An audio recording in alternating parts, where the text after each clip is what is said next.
জিয়া বিকেলে ফোন করে বলছে রাজেশ একটা নতুন বই রিলিজ হয়েছে। তো ব্যাস দুজনে কিছু না ভেবে বেরিয়ে পড়লাম বই দেখার জন্য। তো বইয়ের টাইমিং ছিল 7টা আর আমরা বাড়ি থেকে বেরিয়েছি 6:50, মানে আমি বই দেখে চলে এসেছি। আমরা অলরেডি 10 মিনিট লেট রাজেশের জন্য। একদম বাজে। এই যে এন্ট্রেন্স, ভেতরে গেলাম। তো ওখানে টিকিট ফিকিট চেক করলো, চেক ফেক করে আমরা ভেতরে যাই। তো আমরা এখানে একটা স্ক্যাম করেছিলাম, স্ক্যামটা লাস্টে বল। রেকর্ডিংয়ের মাঝখানে দেখো কিরমভাবে ঢুকে যাচ্ছে, রেকর্ড করতে দেবে না। তারপর জি ফ্ল্যাশ জ্বালিয়েছি, ব্যাস।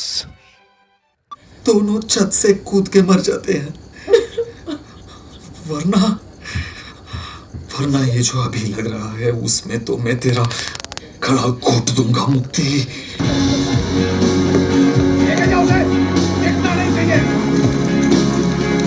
কি বই আশা করি তোমরা বুঝতে পেরে গেছো, তেরে স্ক্যামে। তো এখানে আমরা যে স্ক্যামের কথা বলছিলাম সেই নিয়ে আমরা হাসি ঠাট্টা করছি, সেটা লাস্টে বলছি।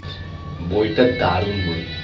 যারা যারা ভাবছো কি সেইয়ারের মতো ভ্যামা করে কাঁদবে ওরকম বই নয়, কিন্তু আমার ভালো লাগেনি অতটা, মানে মোটামুটি। As the boy or man you relate with this movie. কেন তুই কি রিলেট? এবার পেট পুজোর পালা, অনেক তো বই দেখা হলো। একটা মাঞ্চুরিয়ান আমরা অর্ডার করে দিয়েছি।